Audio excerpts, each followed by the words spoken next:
ሲሄዱም አንድ ላይ ሲመጡም አንድ ላይ አንዱን ብቻ እንዳላይ አንዱን ብቻ ሲበሉም አንድ ላይ ሲጠጡም እሺ አክስቴ ያለም ዛሬ ደግሞ አንቺ ነሽ ቁርስ የምትሰሪው? ሂጂ ምን አባሽ አገባሽ? ይልቅ ምሳሌ እንዴት ነሽ? ጨፍር ጎበዝ ነኝ አይደል? ሰሪ እኮ ደርሷል። እስኪ ልሽና ደኛ ያለውሽ እሺ አንቺ ምሳሌ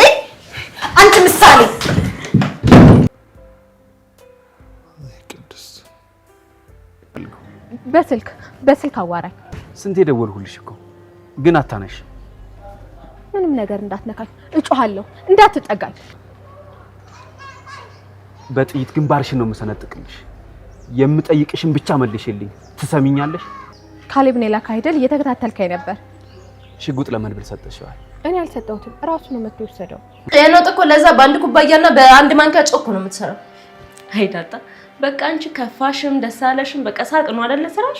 ወይ ቅድስዬ እና ለዚህ አጭር ህይወት ችግር ልሆን እንዴ? በቃ ችግር እኮ ትናንትም አለ ዛሬም አለ ነገም ይኖራል። በቃ ሁሌ ጭንቀት ችግር ነው። ስለዚህ በቃ ህይወትሽን ቀለል አድርገሽ በቃ ደስ ብሎሽ ነው ማለፍ ያለብሽ። በቃ ደስ ይበልሽ አለቀ። ይሁንልሽ። በሻው እንድትስጪ ምንድን ነው የምትነግሪኝ? ታሬን ታውቀዋለህ አይደል? ከመድብል ጋር አንድ ላይ የሚሰሩት። አዎ አውቀዋለሁ። ባለፈው በመድብል ሽጉጥ እኔን ገለው መድብልን ገዳይ ሊያስብሉት የነበሩት እነሱ ናቸው። አዎ እሱንም ሰምቻለሁ። እና መድብል ሊገሉት መወሰናቸውን አውቀዋል? ይሄን ልትነግሪኝ ነው የደወልሽው? አይደለም ስማኝ ብሩክ፣ መድብልን ሊገሉት እንደወሰኑ ማወቁን እነሱም አውቀዋል። እና እነሱም እሱ ሳያጠፋቸው ቀድሞ ለማጥፋት ወስነዋል። ቆይ አንቺ ይሄን ነገር በምን አወቅሽ? እኔን ስላማከሩኝ ቤትሽ ጥሪው ስላሉኝ፣ ይሄንን ካላደረኩ ደግሞ እኔን ስለሚገሉ። ሰላም እንዴት ናችሁ? የምሳሌ አድናቂዎች በያላችሁ በሰላማችሁ ብዝት ይበልልኝ። ለቻናል አዲስ ከሆናችሁ ሰብስክራይብ በማድረግ ቤተሰብ ሁኑ። እንዲሁም ላይክ እና ሼር እንዳይረሳ። ተወዳጁ የሆነው ምሳሌ ድራማን ይዘን መጥተናል። ማሂ እና ብሩክ እንዴት ሊተማመኑ ቻሉ? እንግዲህ ብሩክ ማህሌትን አምኗት ወደ እሷ ቤት ሄዷል። ያው መድብልን እንደሚገሉትና ከኔ ቤት እንዲቀጥረው ነግረውኛል፣ ካለበለዚያ እኔ እንደሚገሉኝ ነው የነገሩኝ ስትለው፣ ብሩክ ደግሞ ለኔ ብሎ ነው እዚህ ነገር ውስጥ የገባው። ስለዚህ ከዚህ በኋላ ለሱ እንዳትነግሪው እኔ መጥቼ ጠብቃቸዋለሁ ብሎ ሄዷል። ማህሌት ጋር ማሂ አሁንም ይቅርታ እየጠየቀች ነው። ይቅርታ አጠያየቋ ግን ምንም ግልጽ አይደለም። እሷ ፊትና ቦታ ቢሰጧት መመለሷ የማይቀር ነው።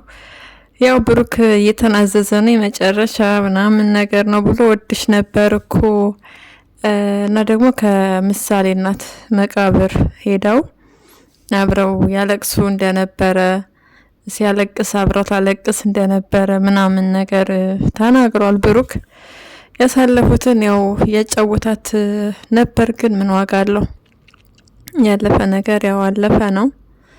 እሷም ለመጸጸት እየሞከረች ነው። ነገር ግን የምትሻሻል ሰው አይደለችም። ደግሞ የሆነ ሰዓት ላይ ከዚህ በኋላ እነ ካሌብ ሲያስቸግሯት መመለሷ የማይቀር ነገር ነው። እዚህ ትቆማለች ስትባል እዛ ጋር ነው የምትታየው። ስለዚህ ብዙም ባትተማመኑባት መልካም ነው። መድብል ሰውን አያምንም። የካሌብን ወንድም ብቻ ነው በትንሹም ቢሆን የሚያምነው። ከዛ ውጭ ብዙም አይደለም ለሰው ያለው እምነት፣ ማመንም የለበትም።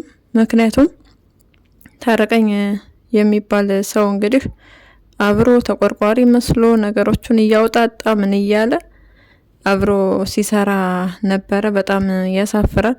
ደስ የሚል ነገር ደግሞ ያው ካሌብ በጣም ነው የተናደደበት ታረቀኝን። እስካሁን አሜሪካ ነበርክ፣ እስካሁን ካናዳ ነበርክ እያለው ነው። ሰው ገሎ እንዴት ነው አሜሪካ መሄድ የሚቻለው? ቆይ ህግ የለም እንዴ ነው ጥያቄያችን። ህግ የለም ወይ? የሰውን ደም አፍሶ እንዴት ነው? ቢያንስ አሻራ አለ፣ ስንት ነገር ሱሱን ነገር አድርጎ ነው አይደል የሚካሄደው? ነገር ግን እነሱ እያሉ ያሉት ዛሬ ገላ ነገ አሜሪካ ትገባለህ፣ እንደዛ ነው። በጣም ያሳዝናል። ህግ እንደሌለ ሁሉ ነገር በእጃቸው ስር እንደሆነ ነው የሚያስቡት። ማን አለብኝ ነው በቃ ስራቸው ነገራቸው ሁሉ ይሄ በጣም ነው የሚያሳዝነው። ለትውልዱ በእነሱ እጅ ውስጥ ላለ ሰው ከባድ ነው። እንግዲህ መድብልን በመጀመሪያ ደረጃ ከካሌብ ጋር ይሰራ ነበረ። አብሮ እየሰራ እያለ ያው ተከዳርተው ሁለታቸው ተጣልተዋል። ካሌብ የሚባል ሰውዬ ለወንድሙ ራሱ የሚራራ ሰው አይደለም። በጣም ያሳዝናል። ስለዚህ ከሱ ምንም የሚጠበቅ ነገር የለም። እንግዲህ ወንድሙ ደግሞ እኔ እበቀለዋለሁ፣ እኔ መጥቼለታለሁ እያለ ነው። ነገር ግን ምን ያህል ነው ታማኝነቱ? የእውነት መድብልን አይጎዳውም? አይቀየርም? ለወንድሙ ብሎ አያስብም? የሚለው ትንሽ ያሳስባል። ምቾት አይሰጥም። ነገር ግን እስካሁን ከመድብል ጋር ሰላም ናቸው።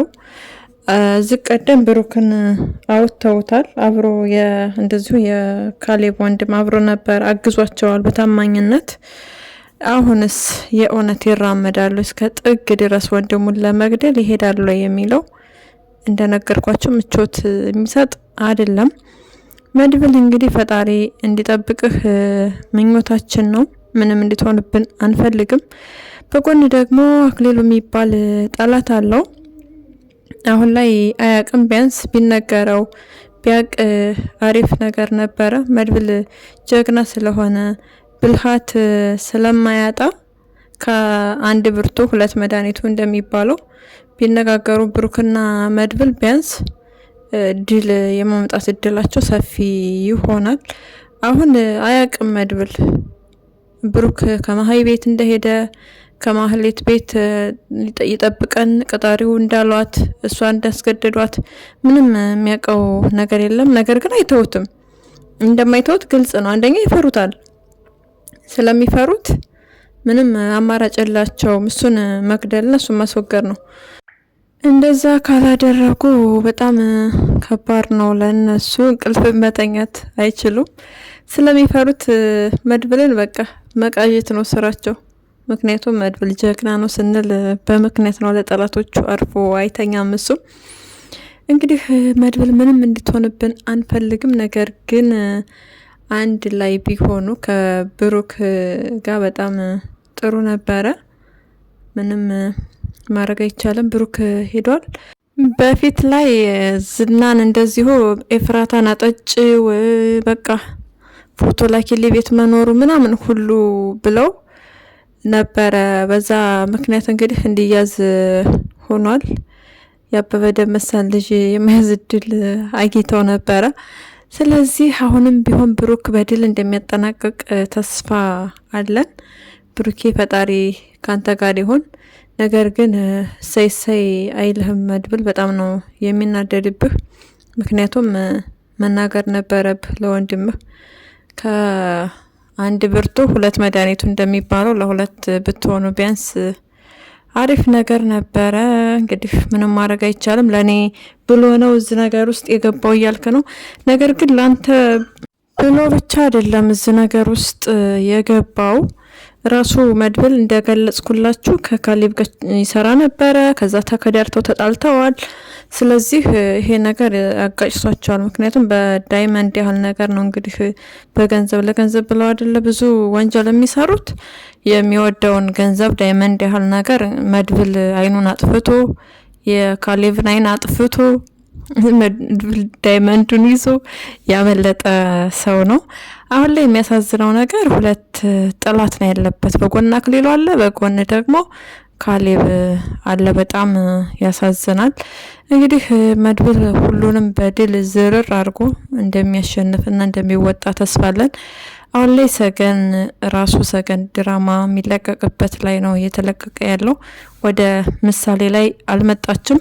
ነገር ግን ለአክሊሉ ነግረዋለች። ጠጥታ ሰክራ ማን የደወለልሽ ሲላት የድሮ ፍቅረኛዬ ነው የደወለልኝ ብላለች።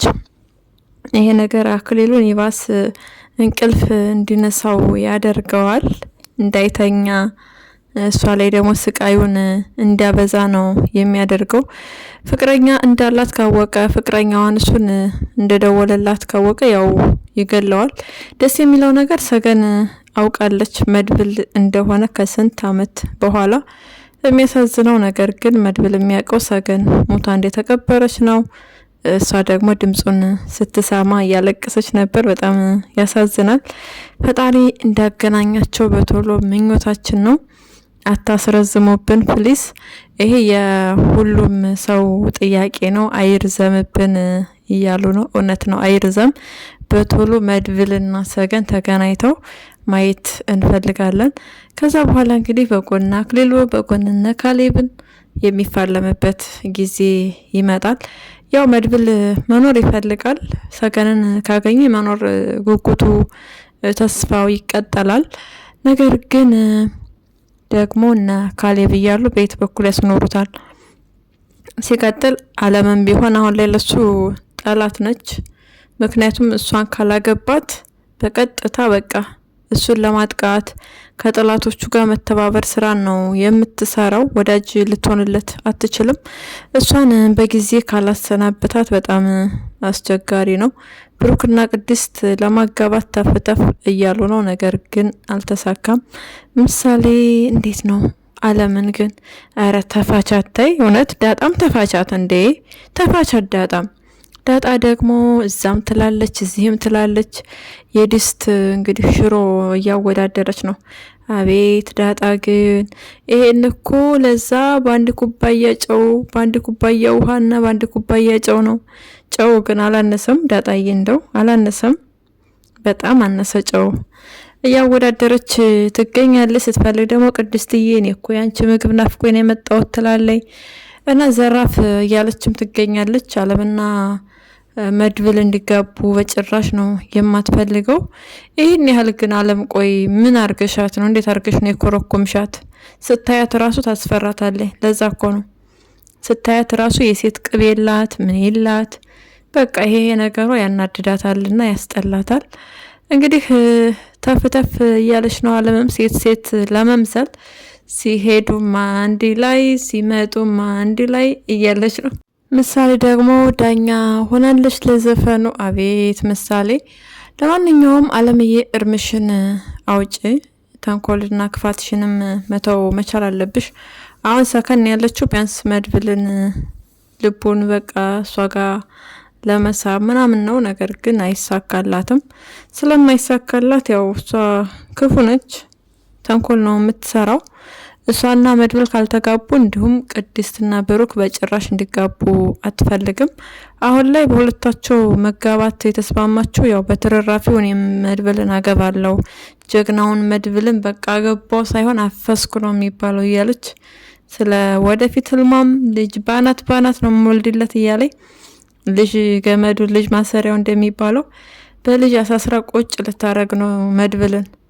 አቤት አቤት አቤት አቤት አለም ግን እንደው ምን አለ ደህና ነገር ብታስቢ፣ እንደው በቃ ለራስሽ ቢያንስ ብታስቢ መድብልን ስለ ፍቅረኛው እንዴት እንደነበሩ እንዴት እንደኖሩ በቃ ይሄን ችለሽ እኮ መስማት አትወድም ይሄንን መስማት ስላሳለፉት የፍቅር ጊዜ መድብልና ሰገን ይሄን ከምትሰማ እንደው በረኪና ብትጠጣ ይሻላታል። ጭራሽ ነው የማይዋጥላት። ሬሳ ፈቀርክ መቃብር አፍቅረህ እያለች እንደውም በጭራሽ ነው እሷ ስም እንድነሳባት የማትፈልገው። ዞሮ እሱን ከሀዘን እንዳገግም የምታደርግበት መንገድ ወደ አንቺ ስላመጣሽ አንቺ ጋር ስላቀፍሽው ምናምን አይደለም። ሰው የራሱ የሆነ ቁስል አለው። ሰው የራሱ የሆነ የሀዘን ጊዜ አለው። መድብል ደግሞ እድሜ ልኩን እሳት እና ጸጸት የሆነበት እኔ ነኝ የገደልኳት፣ እኔ ነኝ እጄን በእጄ የበላሁት እያለ ነው። ዞሮ እነ ካሌብ ናቸው፣ የነ ካሌብ እጅ አለበት።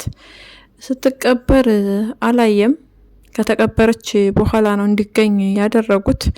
አጋጣሚዎቹን አደጋዎቹ ምናምን ተጠቅመው እነ ካሌብ ናቸው ለአክሊሉ ሰጥተው ሰገንን እንድትደበቅና እንድትሰወር ያደረጓት እንጂ በጭራሽ መድብል ሞታ ሬሳዋን አስከሬኗን እንዳላየ ግልጽ ነው።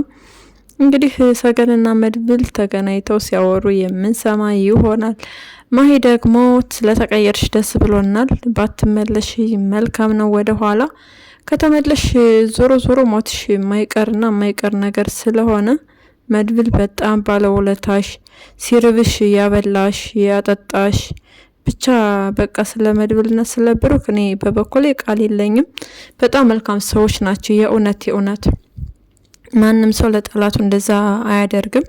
ማሂ ለነብሩክ ጠላት ነች፣ ደንበኛ በጣም ቀንደኛ የሆነች ጠላት ነች። ግን ማንም ሰው ለጠላቱ እንደዛ አያደርግም። ለምሳሌ ታረቀኝ ልጥጥ ብሎ ነበረ ለሷ ምግብ ለመውሰድ እንኳ ራሱ ይሄን ነገር ትተሽ ጥፊ፣ ከዛ ደግሞ ሲፈልግ ለመግደል እሷን ያስባል። ብቻ ከባድ ነው የታረቀኝ ስራ። እንግዲህ ፈጣሪ የስራውን የሚከፍለው ይሆናል። የክፉ ሰዎች መጨረሻ ሞት ነው። ስለዚህ እሱም ክፉ ስለሆነ ሞት ይገባዋል። ራሱ ካሌብ እንደው ግንባሩን ብሎ ቢደፋው ጥሩ ነው። ያኔ ሁላችንም የእውነት በቃ ደስ ነው የሚለን። ምክንያቱም መድብልን ስለካደ እሱም ሞት የሚገባው ሰው ነው። እሱ ካልሞተ ደግሞ መድብልን ለመግደል ስለሚያስብ በጭራሽ አያስፈልግም። ለማንኛውም ዛሬ ያዝንላችሁ ቪዲዮ ይህንን ይመስላል። በሌላ ቪዲዮ እስክንገናኝ መልካም ጊዜ ይሆንላችሁ።